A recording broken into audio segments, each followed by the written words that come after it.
الحين أوريكم شلون يركب الحجل على الطير.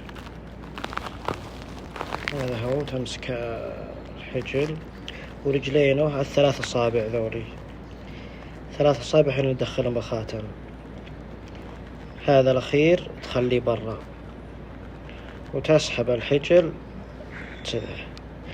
ثم تطلع آخر إصبع من برا،